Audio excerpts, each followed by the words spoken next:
안녕하십니까. 예스이민 뉴스 김다연입니다. 한 주간 이민 소식입니다. 미국 정부가 기술과 학력에 따라 이민 허용 여부를 결정하는 제도 개혁 추진 의사를 밝혔습니다. 도널드 트럼프 대통령은 지난 25일 오하이오주에서 열린 공개 집회에서 현재 공화당 일부 상원의원들이 추진하고 있는 메릿 베이스 이민 시스템 도입안에 지지를 선언했습니다. 트럼프 대통령은 미숙련 노동자나 범죄자 등 아무나 받아들이는 현재의 이민 시스템 대신 우리는 메릿 베이스 시스템 도입을 원하고 있다며 납세자들과 노동자들을 보호하고 미국 경제를 보호할 수 있는 새로운 이민 시스템이 필요하다고 말했습니다. 메릿 베이스 이민개혁안은 신규 이민을 현재의 절반 수준으로 대폭 줄이고 이민 신청자의 기술과 학력에 따라 점수를 부여해 이민 허용 여부를 결정하는 캐나다 방식의 이민제도 도입을 골자로 하고 있습니다. 새 이민 시스템이 도입되면 가족 이민 초청 대상이 배우자와 미성년자로만 제한됩니다. 현재 미국의 신규 이민 규모는 매년 100만 명 수준을 유지하고 있어 새 이민 제도가 현실화될 경우 이민 규모는 연간 40만에서 50만 명으로 급감할 것으로 예상됩니다. 미국 내 의사와 간호사 등 의료 전문 직종에서도 이민자들이 전체의 17%를 차지하면서 주도하고 있는 것으로 조사됐습니다. 특히 이민자 출신 의사는 전체의 28%나 차지하고 있으며 이민자들이 많이 사는 워싱턴과 뉴욕, 캘리포니아 등은 전국 평균보다 2배나 높은 것으로 나타났습니다. 미국 내에서 의료 소요의 급증으로 가장 많이 필요로 하고 있는 의사와 간호사 등 의료 직종에도 이민자들이 많이 진출해 주도하고 있는 것으로 확인됐습니다. 이민자 출신 의사와 간호사, 치과의사와 임상간호사 등 전문 의료 인력은 전체의 17%를 차지하고 있으며 특히 의사들은 28%나 기록하고 있습니다. 워싱턴 소재 이민 싱크탱크인 이민정책연구소가 최근 발표한 이민자 출신 헬스케어 종사자 현황에 따르면 전체 1240만 명 중에서 이민자들은 210만 명으로 16.7%를 차지하고 있습니다. 이는 모든 직종의 전체 미국 근로자들 가운데 이민 근로자들이 차지하는 비율 17.1%와 거의 비슷한 것입니다. 특히 헬스케어 직종 중 가장 어려운 의사들은 전체 91만 명 중에서 이민자들이 25만 4천 명으로 27.9%나 차지하고 있습니다. RN들은 전체 308만 명 중에서 이민자들이 48만 6천 명으로 15.8%를 기록하고 있습니다. 치과의사와 의사처럼 치료하는 임상간호사 등 전문 의료 인력들은 전체 102만 4천 명 중에 이민자들이 16만 3천 명으로 15.9%에 달하고 있습니다. 헬스케어 테크니션들은 전체 299만 명 중에서 이민자들이 38만 2천 명으로 12.8%를 차지하고 있습니다.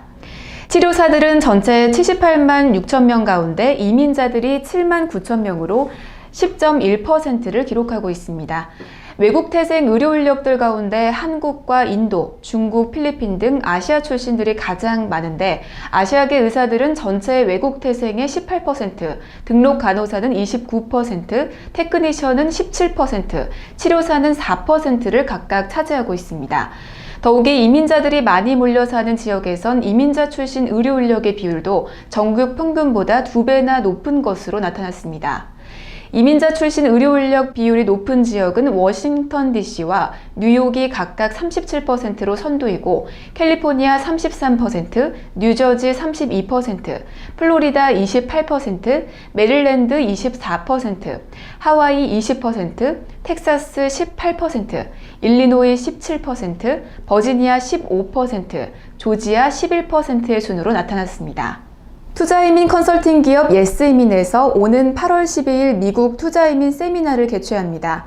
미국 영주권을 취득하기 원하는 희망자들을 초청하는 세미나로서 예스이민의 미국 투자이민 담당자가 강연에 설 예정입니다. 현재 미국 투자이민은 50만 달러 이상을 미국 내 기업에 투자할 시 투자자로서 영주권을 부여받는 제도입니다.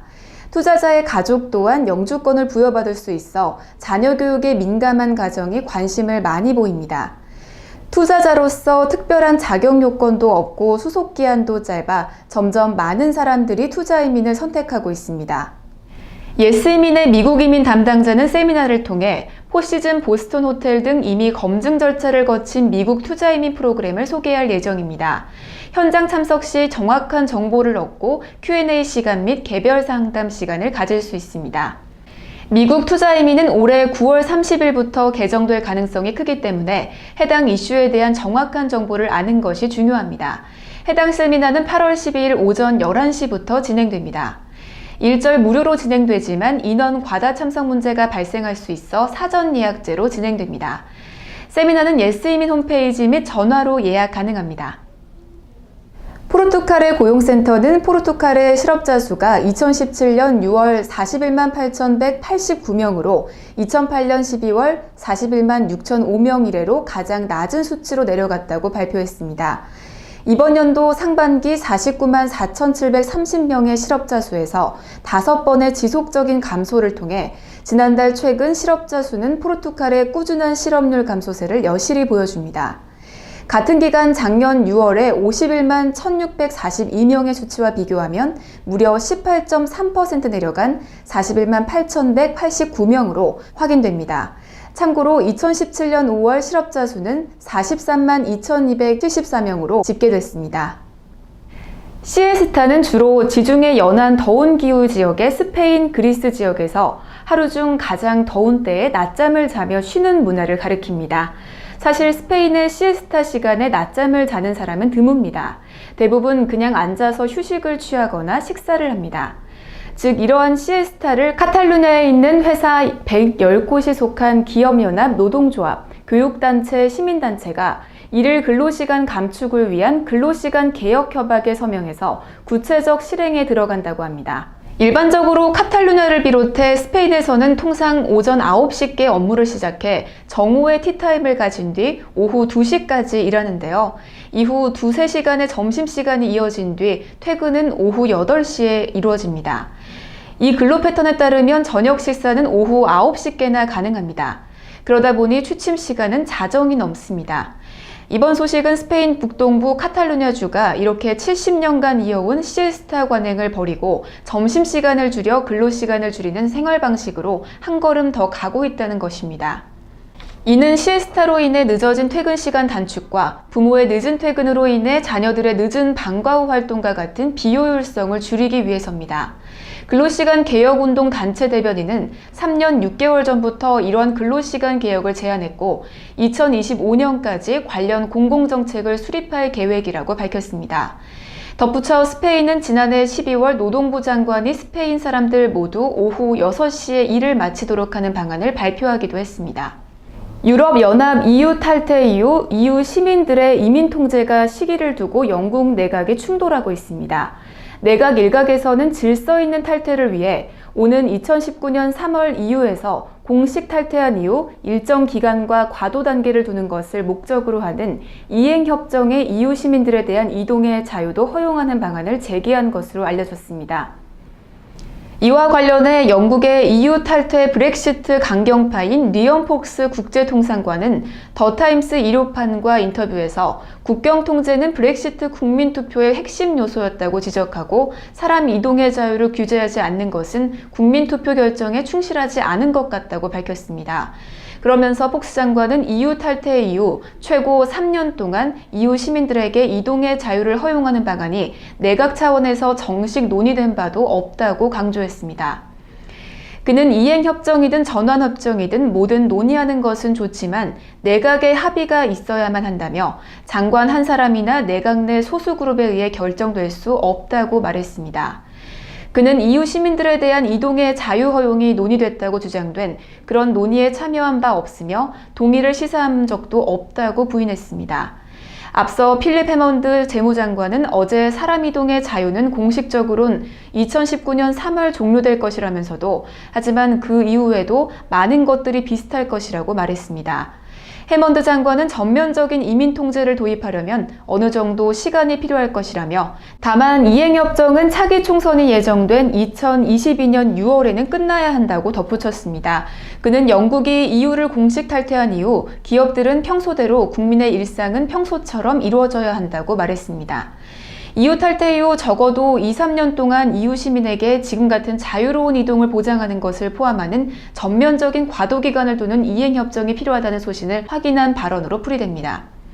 해먼드 장관은 테리사 메이 총리가 추구하는 이른바 하드 브렉시트를 완화하려는 내각 내 대표 인물로 꼽힙니다. 메이 총리는 EU를 떠나면서 EU 시민의 이민을 억제하기 위해 EU 단일 시장과 관세 동맹에서도 이탈하는 하드 브렉시트를 선택했습니다. 다음 달부터 말레이시아 출장 및 여행 목적으로 방문하는 외국인들은 관광세를 내야 합니다. 외국인으로부터 거둔 세금으로 자국 관광업계 경쟁력을 높이겠다는 게 말레이시아 정부의 계획입니다. 28일 말레이시아 일간 뉴스 트레이츠 타임즈에 따르면 말레이시아 관광당국은 오는 8월 1일부터 호텔에 숙박하는 외국인 관광객들을 대상으로 관광세를 부과한다고 확정 발표했습니다. 이에 따라 외국인 관광객들은 하루에 최소 2.3링깃에서 최대 20링깃을 내야 합니다. 세율은 숙박하는 호텔의 등급에 따라 나뉩니다. 등급이 없는 숙박시설은 2.3링깃, 2성급은 5링깃, 3성급은 10링깃, 4성급은 15링깃, 5성급은 20링깃이 부과됩니다. 다만 홈스테이나 10인실 이하 숙박업소는 제외됩니다. 말레이시아는 당초 3성급 이상 호텔에 머무는 현지인들에게도 세금을 매길 계획이었지만 현지인들의 반발로 무산됐습니다. 관광당국은 호텔 등급에 관계없이 말레이시아에 체류하는 외국인 관광객들을 대상으로만 부과하기로 최종 결정했습니다. 그러나 말레이시아 현지 여행사나 호텔 등 관광업계 종사자들의 우려도 만만치 않습니다. 이들은 관광세로 하여금 체류비도 늘어나 싱가포르, 인도네시아, 태국 등 주변 국가의 외국인 관광객들을 뺏길 것이라고 우려하고 있습니다. 외국인 관광객이 5성급 호텔에 3박만 머물러도 15,600원이 별도로 붙는 것입니다. 그러나 말레이시아 관광당국은 이번 관광세 정책으로 인해 현지 관광업의 경쟁력이 강화될 것으로 판단하고 있습니다. 세수 확보는 물론 모아진 재원으로 관광업계를 지원하겠다는 방침입니다. 나츠리 말레이시아 관광부 장관은 현재 정부에 등록된 23만 7,391개의 객실의 사용률은 60%다라며 이를 고려할 때 연간 4,920만 7,209달러, 우리 돈으로 552억 원의 세수를 확보할 수 있다고 밝혔습니다. 지금까지 이민 뉴스를 마치겠습니다. 시청해주신 여러분 감사합니다.